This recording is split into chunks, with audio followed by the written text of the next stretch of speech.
शक्तिला एकादशी का व्रत नहीं है मामूली। जाने इसका शुभ मुहूर्त और महत्व। एकादशी को हिंदू धर्म में बेहद महत्वपूर्ण माना जाता है। ऐसे में आइए जानते हैं शक्तिला एकादशी के शुभ मुहूर्त और महत्व के बारे में। हिंदू पंचांग के अनुसार माघ माह के उपाय की एकादशी तिथि का शुभारंभ 17 जनवरी दिन मंगलवार को शाम 6:05 से हो रहा है। वहीं इस तिथि का समापन 18 जनवरी दिन बुधवार को शाम 4:03 पर होगा। उदया तिथि के अनुसार शक्तिला एकादशी का व्रत 18 जनवरी को रखा जाना है।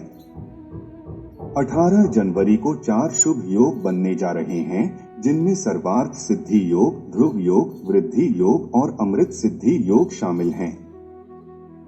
ऐसे में 18 जनवरी को सुबह 7 बजे से लेकर शाम के 5 बजे तक का समय बेहद शुभ है और इस दौरान पूजा करना बेहद लाभकारी होगा।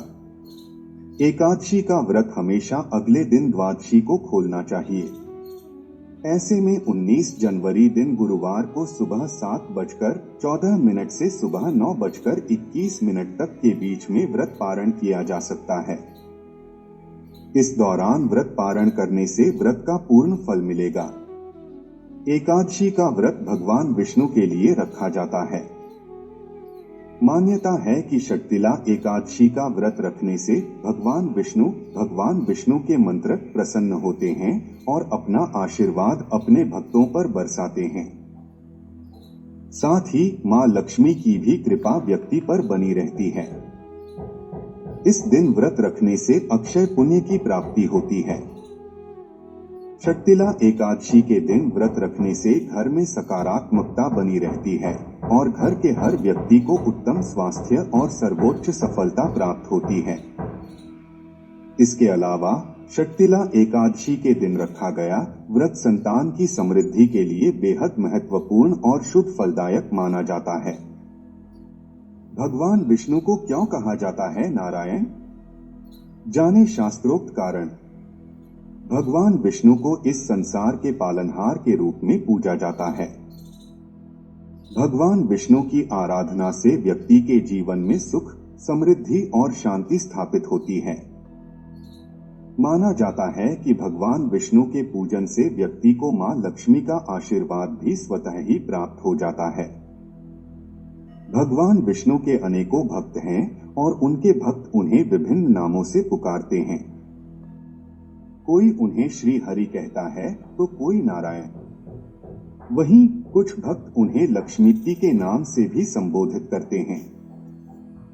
हमारे एक्सपर्ट ज्योतिषाचार्य डॉ राधाकांत वत्स ने हमें भगवान विष्णु से जुड़े कुछ रोचक तथ्य बताए जो न सिर्फ हैरान कर देने वाले हैं बल्कि उनका एक गूढ़ महत्व भी है। उन्हीं तथ्यों में से एक है भगवान विष्णु को नारायण और हरि नाम से पुकारे जाने का रहस्य, जो आज हम आपके साथ साझा करने जा रहे हैं। पौराणिक कथाओं के अनुसार भगवान विष्णु को उनके सर्वाधिक प्रिय भक्त देवर्षि नारद नारायण कहकर पुकारा करते थे। नारायण का संबंध जल से है।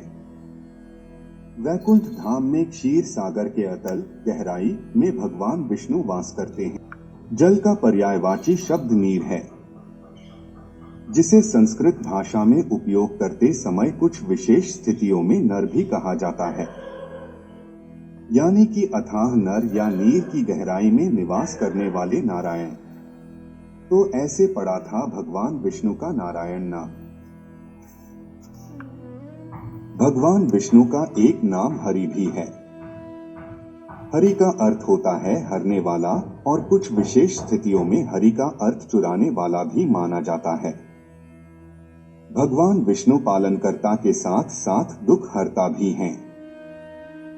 भगवान विष्णु की पूर्ण श्रद्धा से गई आराधना उन्हें अपने भक्तों के दुख और कष्ट हरने पर विवश कर देती है। आखिर क्यों हुआ था समुद्र मंथन? जानिए रोचक कहानी। हिंदू धर्म में बहुत सारी देवताओं और असुरों के युद्ध की कथाएं प्रचलित हैं। मगर सबसे ज्यादा जिस कथा के बारे में लोग जानते हैं वह है समुद्र मंथन। समुद्र मंथन पहला ऐसा काम था जिसे देवताओं और असुरों ने मिलकर किया था। इससे पहले असुरों को देवताओं से हमेशा लड़ते हुए ही देखा गया था। अधिकांश लोगों को यही पता है कि समुद्र मंथन पृथ्वी के निर्माण के लिए हुआ था, मगर विष्णु पुराण में समुद्र मंथन की कुछ और ही कथा छुपी हुई है। समुद्र मंथन का कारण था देवी लक्ष्मी की खोज। जी हाँ, देवी लक्ष्मी के क्षीर सागर में विलुप्त होने के बाद जब उनकी तलाश की गई तब हुआ था समुद्र मंथन। आइए जानते हैं इस दिव्य घटना के बारे में। कथा के अनुसार जब ब्रह्मा जी ने भगवान विष्णु से पृथ्वी के निर्माण के विषय में बात की तब एक बार फिर भगवान विष्णु और देवी लक्ष्मी को एक दूसरे से बिछड़ना पड़ा। उस वक्त देवी लक्ष्मी नाराज होकर क्षीर सागर की गहराइयों में समाहित हो गई। वहीं भगवान विष्णु पृथ्वी लोक को बसाने के बारे में विचार करने लगे।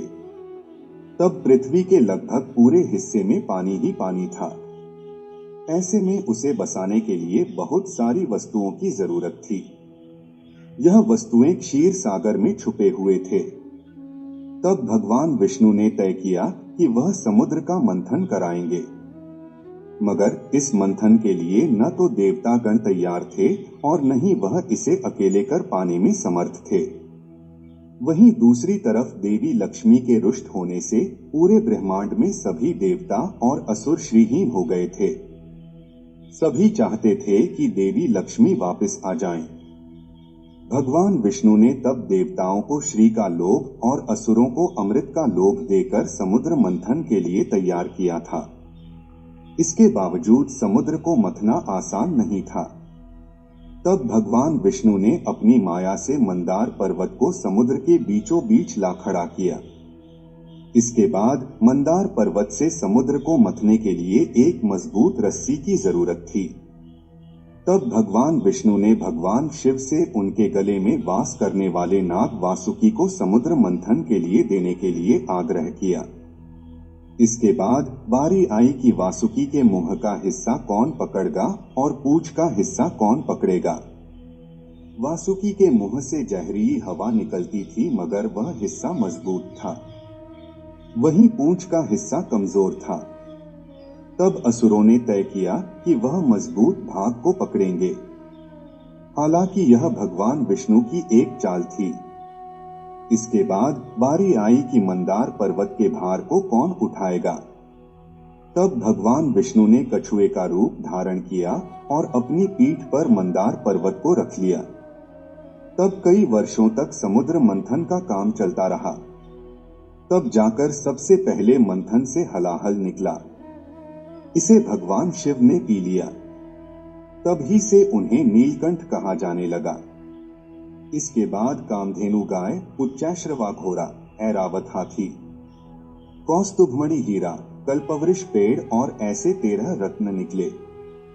सबसे आखिर में देवी लक्ष्मी समुद्र मंथन से निकली। जैसे ही देवी लक्ष्मी समुद्र से बाहर आईं, सभी देवताओं के गहने और धन वापस आ गया।